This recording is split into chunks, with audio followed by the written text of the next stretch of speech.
This short documentary film is a collaboration between Das Franziskaneum and Timpview High School. As we have interacted with each other, the themes of fences and bridges have emerged. Our project explores the meanings of fences and bridges in the context of learning about the events on July 8, 1945, at the German prisoner of war camp in Salina, Utah. The voices you will hear and the faces you will see are of students and teachers from both schools during our exchange in 2023. Since 2001, Meissen, Germany and Provo, Utah have been partner cities. Since the beginning of the city partnership, Das Franziskaneum Gymnasium, a secondary school in Meissen, and Timpview High School in Provo have been partner schools. Every other year in June, a group of 20 to 30 Timpview students visits Das Franziskaneum for 2 weeks. Then in October, a group of 20 to 30 Franziskaneum students comes to visit us in Provo. In June and October of 2023, we had our 11th exchange. We picked up our German friends on September 30th, and they stayed at our house for 2 weeks, and we had the most beautiful fall colors. We picked up the Germans on Friday. We hung out with them on the weekend, and then they went to school with us for the first time on Monday.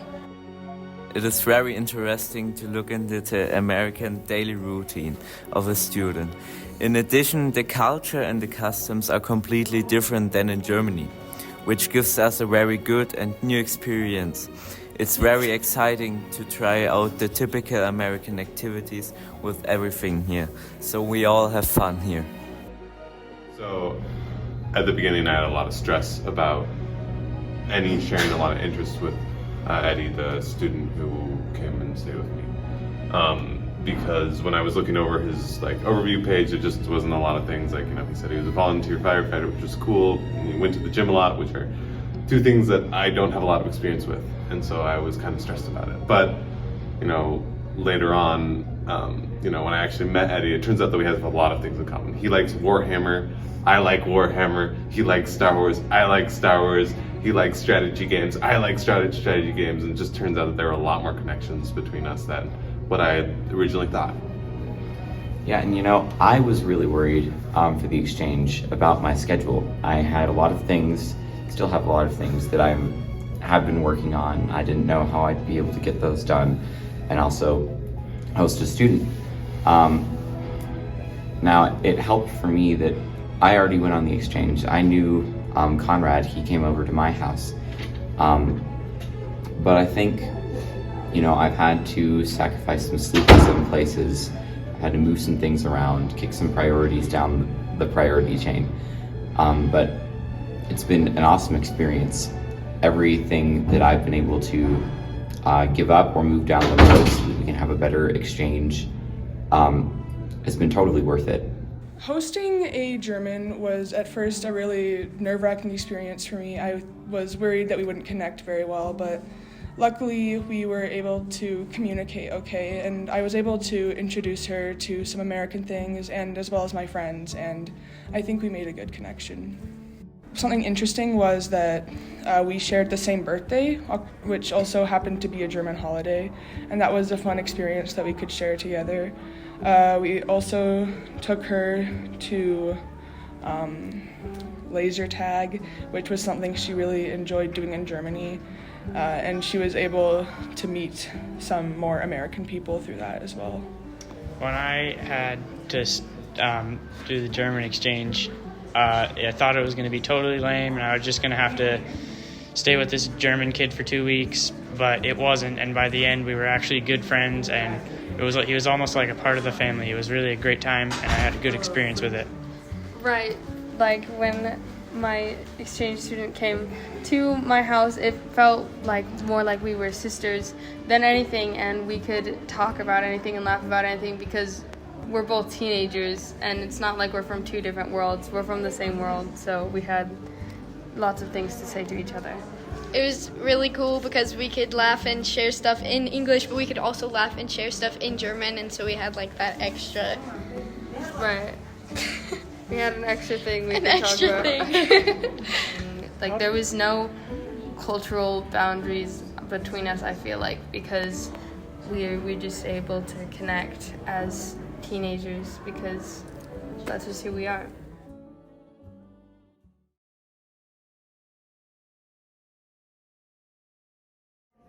So you guys didn't know about the Salina Massacre until today, right? No, I literally just learned about it.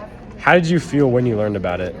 It was surprising because it feels like one of those things where you learn about it and it's like just like shocking because nobody ever talks about it, you know? Like I never even really knew that was like there was even like German camps and stuff like that. It was like I had heard about it but didn't really know anything. So I just feel like it's crazy that no one's talking about it. Yeah, that was my perspective too. I didn't know anything about even the camps. What was your first reaction to learning about the Salina Massacre? It really, really surprised me. I had no idea any of this went on. I didn't even know prisoners of war were in America at the time. Like, I was just shocked. Wusstest du vorher schon, dass es deutsche Kriegsgefangene in den USA gab? Also ich wusste jetzt nicht direkt, dass es welche in den USA gab. Hättest du mich jetzt gefragt, denkst du, dass es da welche gegeben hat, hätte ich gesagt, ja, bestimmt, aber direkt wusste ich es jetzt nicht. Wusstest du, dass es auch in Utah-Camps für die Gefangenen gab? Nee, das wusste ich nicht. What was your first reaction to learning about the Salina Massacre? I was really shocked and also like really sad that we like brought people here and then they were massacred. That made me really empathetic, and I was also just so shocked and surprised because like I was not aware of any of that. Like I had no idea. Yeah, it was just really shocking to hear about it because it was super close to our town. Never even heard about any of that, so it was surprising. There was one in Orem, from what they said, which is even closer, like working the orchards, so that's cool. But I had heard of it a couple years ago, actually, and when I learned about it, I was like, yeah, Utah, shout out! And that was pretty much my only reaction, but then when I actually went there, like, it was really cool to see. Like, it's so historically significant, and he had so many like artifacts and stuff lying around, and you really got a sense for like what it was probably like. I was mostly just surprised that we hadn't actually been taught about it, even though like we spent so much time learning the history of everywhere in the world, but then we have all this important stuff in our own state, even like miles away from us, that we didn't ever get taught. I thought that was interesting. Yeah, it's definitely just like super crazy that it's so nearby and no one talks about it, and it's such a big important thing, and there's so little like left. There's no like camp set up still or anything. It's like one little museum and then like a cemetery, and that's basically all. I tried to find out where the one in Orem was, and I couldn't get any information. Like, it's just gone.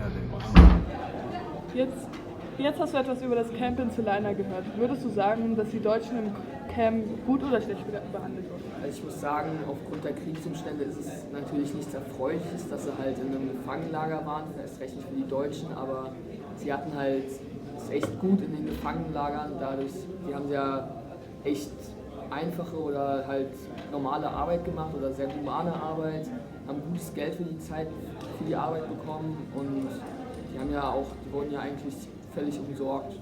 Ja. Unter den dir bewussten Umständen, ist der Anschlag etwas Berührendes für dich? Warum? Also ich finde schon, dass es echt berührend ist, weil halt auch nach dem Kriegsende die Leute dachten eigentlich, dass sie in Sicherheit sind, wurden aber trotzdem halt einfach erschossen und angeschossen, und die haben sich ja auch eigentlich immer gut genommen, waren gut mit den Leuten da befreundet, und dann wurde denen so in den Rücken gefallen. Ja. It's very sad that they tried to put him somewhere where he couldn't do harm, and he ended up just going crazy and just doing that. It's just horrible. There's still people at the end of the world, I guess. Mm-hmm. Yeah.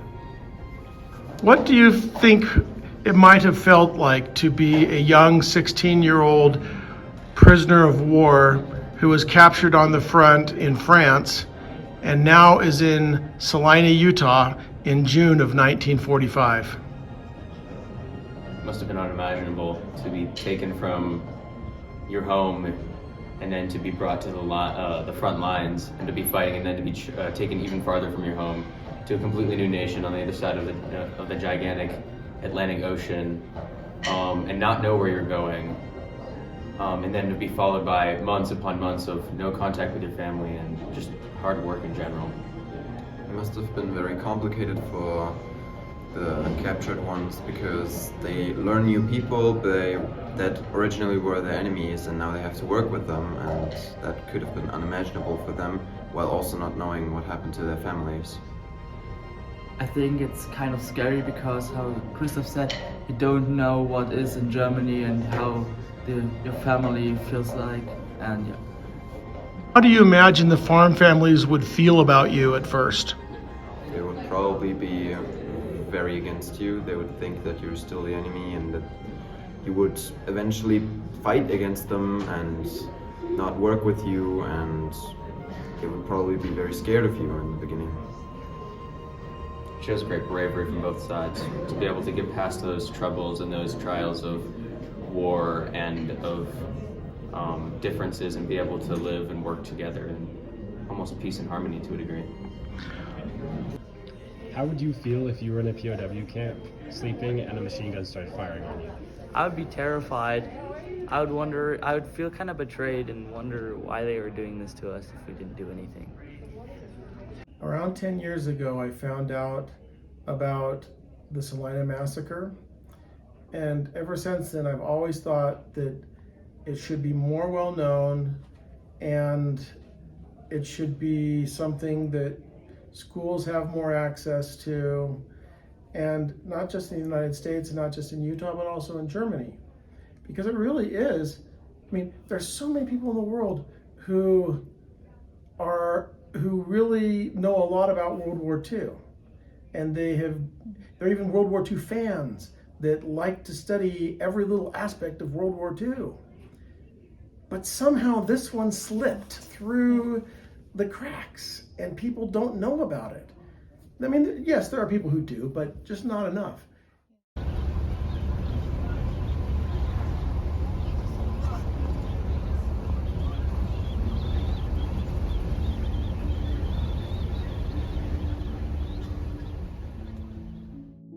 Have you ever heard of the Salina massacre before you were introduced in this project? No. Okay. Have you ever heard before that German prisoners of war were brought to Utah? No. Imagine you are a young sugar beet farmer in Salina during World War II, okay? Okay. What were your thoughts when you saw the German prisoners of war arriving in the camp, later working on your fields? Let's see. I'd probably be a little concerned and worried for their families that they were away from them. Yeah. Okay. What have you thought or done in the night of the Salina massacre and on the next day? Well, I'd probably be nervous that it could possibly happen again. And if they're working on my field, I'd also be concerned for them, and if they were scared or if they were worried or stressed after what had happened that night. Ich fand es erstaunlich, dass das alles noch original dort war, und dieser Mann, der uns das erklärt hat, der hat das sehr gut gemacht, und ich fand schön zu sehen, und erstaunlich zu sehen, wie die Leute dort gelebt haben und unter welchen Umständen dort die Leute gelebt haben. What were the first thoughts about the Salina massacre when you first heard about it? I was very surprised that such incidents occurred here in the US. I was particularly impressed by the work of the prisoners, which was very difficult. I found the museum remains in Salina all very exciting and interesting. It was such a nice experience to go there. Ich habe davon vorher noch nie was gehört und deswegen hat mich das sehr interessiert und ich war sehr erstaunt und irgendwo auch schockiert wegen des Massakers. Aber es hat mich irgendwo auch berührt, dass die Guards und die Gefangenen irgendwo dann Freunde geworden sind und dass die Gefangenen es relativ gut hatten. Being in Salina was a pretty cool experience. I didn't know much about the massacre, and it was cool to know what happened in Utah, because normally I don't think anything ever happens in Utah. It was really cool being in the museum and seeing a great replica of what happened during the massacre, and seeing how many people did actually know about it and how many people didn't, and it was really cool to learn about it and to learn more about some Utah history. Die deutschen Gefangenen haben davon nichts gewusst, sie haben es niemals auch nur vermuten können, weil sie ja eigentlich ziemlich gut behandelt worden dort von denen. Sie konnten arbeiten, sie bekamen genug zu essen, sie hatten eigentlich alles, was sie brauchten. Das heißt, sie haben es eigentlich gar nicht erwartet in dieser Nacht. Das kam auch für die Bewohner des Dorfes, für die anderen kam es alles ziemlich plötzlich. After the museum, we went to Mom's Cafe for lunch. Then we continued on to the national parks. We also visited the military cemetery at Fort Douglas in Salt Lake City, and we saw the graves of the soldiers who were killed in Salina.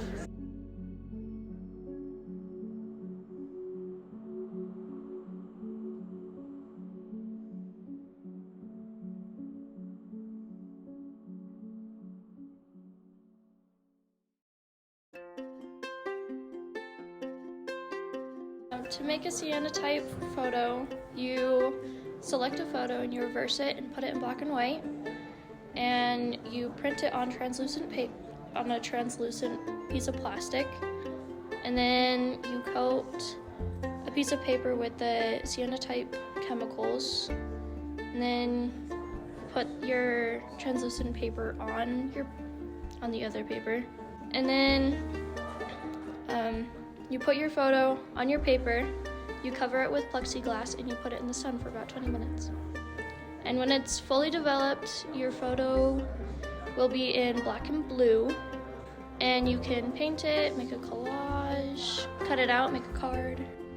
The project is like very easy to make for everyone. Of course, you have like your picture, and you do it like in your cyanotype, and so everyone can do it. You don't have to be very artistic or something like that. Everyone can make it, yeah. I was enjoying the project very much. Ich habe einfach das gemacht, was ich im Kopf hatte, und es hat sehr viel Spaß gemacht. Und du brauchst auch nicht viel künstlerische Ideen oder so. Man muss das machen, was einem Spaß macht. Und ja, also ich stimme den beiden auch zu. Mir hat das Projekt auch sehr viel Spaß gemacht. Man konnte sehr viel Farben einsetzen, man konnte sich sehr ausleben, und es war einfach sehr cool, das zu machen, und ich finde auch die Idee sehr cool dahinter. I'm impressed by the results, I have to say. So I'm not an artist, and I was kind of scared of this project. So the combination of history and art, but it's incredible what result we can see. So it's on the one hand, they have got very good photos which they had chose just to put history and today together. And we have got the result when they just draw something, or that they think of, okay, what are quotations we can use, and well, they talk with each other and try to show what kind of relationship they've got today. And there are also difficult questions which are difficult to answer, or which they cannot answer yet. So. I really enjoyed working on the cyanotypes because it really helped working on the project. We got to work on a fun art project with the Germans, and that helped us get to know them better and kind of connect with them. And the topic of Salina, which was what we were making art about, kind of helped us already felt connected to the Germans, and also gave us an interesting conversation topic to really connect with them. Ja, auch die Art und Weise, wie sie hier zusammenarbeiten, das ist für mich ein tolles Ergebnis, weil sie sich in Worte ausdrücken, in dieser Art und Weise der künstlerischen Darstellung, in der Auseinandersetzung mit den Fotos, und ich bin mir ganz sicher, dass das ein wertvolles Projekt auch für unseren Geschichtsunterricht sein wird. Weil, wie mein Kollege gesagt hat, dass natürlich dann der Vergleich recht gut gemacht werden kann zwischen sowjetischen Kriegsgefangenenlagern, wie ist man dort mit den mit den Kriegsgefangenen umgegangen, wie ist man hier umgegangen damit. Und deswegen denke ich, ist das ein ganz wichtiges Ergebnis. Und letzten Endes finde ich es ganz große Klasse, dass wir dieses Thema auch gewählt haben oder dass du das gewählt hast mit diesem Brückenbauen.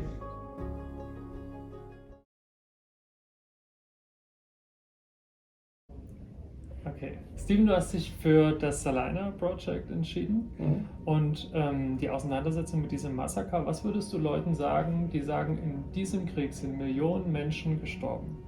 Warum beschäftigen wir uns mit 9 toten Deutschen? Das ist eine hervorragende Frage, aber je länger ich lebe, desto mehr denke ich, dass es keine 2 Seiten im Krieg gibt. Es gibt nur Krieg. Und Krieg ist schrecklich und Krieg ist ein Horror für alle Beteiligten auf beiden Seiten. Und die einzige Weise, wie wir als eine Welt, als die Menschheit dazu kommen werden, dass wir nie wieder Krieg führen, ist, dass wir die Perspektiven von den Menschen, die im Krieg waren, verstehen. Es gibt ganz wenige Menschen, die jemals in einem Krieg waren, die danach wieder Krieg führen würden. Der Krieg war schon seit fast 2 Monate, gerade 2 Monate war der Krieg aus. Er hat immer noch Krieg in seinem Herzen geführt. Ja. Wir müssen lernen, nicht mehr Krieg im Herzen zu führen. Und deswegen ist diese Geschichte auch wichtig. Und wir erzählen viele Geschichten von diesen 9 Menschen, die hier an dieser Stelle gestorben sind, oder diese 20 hier, oder diese 5 da. Das ist einfach eine andere Stelle im Krieg, wo 9 Menschen gestorben sind, 9 gefallen sind. Und das gehört mit zu dem ganzen Bild von dem Zweiten Weltkrieg. Und wenn man diesen Teil nicht versteht, dann hat man den ganzen Krieg noch nicht verstanden. Wir sind dann überzeugt, nie wieder Krieg zu führen, wenn wir wissen, dass Menschen, die auch anders sind, die anders denken, die anders leben, auch wertvoll sind.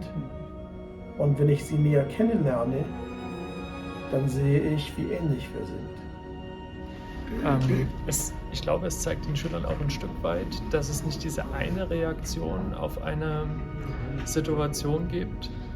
Gerade der Vergleich, wie Kriegsgefangene in den USA bzw. in Deutschland behandelt wurden. Man sieht diese Unterschiede, man sieht, dass hier anders einfach auf die gleiche Situation reagiert wurde und dass es möglich ist, auch nach diesem schrecklichen Massaker das als Ereignis zu nehmen, was man überwinden kann, was man auch heute reflektieren kann und sich immer diese Frage zu stellen, wie funktioniert es, wie kann es funktionieren, dass diese zwischenmenschlichen Beziehungen aufgebaut werden, gestärkt werden, dass ein nachhaltiger Frieden hergestellt werden kann. Ich glaube, das ist heute, da stimme ich meinen Kolleginnen zu, ganz wichtig und auch für die Schüler, dass die diesen Gedanken mittragen. Und das ist jetzt an einem Beispiel, setzen sie sich damit auseinander. Und ich hoffe, dass dort einfach eine Haltung entsteht von deutschen Schülern, von amerikanischen Schülern, was uns allen helfen wird. So what I learned from the exchange is that we are that although we have different cultures, we are pretty much the same, and that living in the US and in Germany is not that different, or not as different as I thought it would be, and especially the school system is better than I thought, and the experience overall was really good. I'm very proud I came part of this exchange, and I'm really, it's really cool here, and yeah.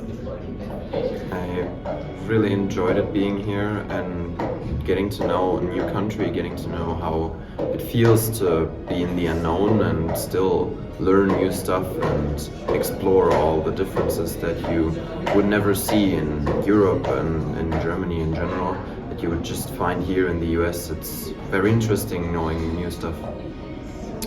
I think it gives more of it makes it feel like they're less of a foreign country, and that we're all the same like species. We're all human, and so to be able to get to know the Germans has made it so that they feel more real and not just like another country that doesn't affect us, because we affect each other. Many of the people who were in the Salina camp were young boys who were just barely captured on the Western Front at the end of World War II. They are young people just like the young people that are in our exchange right now. And when I've studied this, I found that wherever they interacted with farm families in Utah, the farm families and the Germans came together and developed relationships and saw each other differently and came to understand each other differently. And then we had this awful event. But even after the awful event, there were still connections that were made and bridges that were built. It was really fun to have Eugen at my house because he really helped to build bridges by just being really accepting of like everything that I thought was weird about what we did. And he was really nice and always wanted to participate and just made us really connect. So I always had fun when he showed me something that he did or something that he thought was cool. What I really hope comes of it is that there's greater knowledge about the Salina Massacre, and not just that people know that something horrific happened, but people realize that out of the soil of something horrific happening, there can still be a beautiful flower that blossoms. We learned that even though we have different histories and different backgrounds, like from our countries, we're the same in that we want to find joy, explore interests, and just be kids. Yeah, even with completely different backgrounds and cultures, it tends to be that we end up being quite similar. They're also people just like us.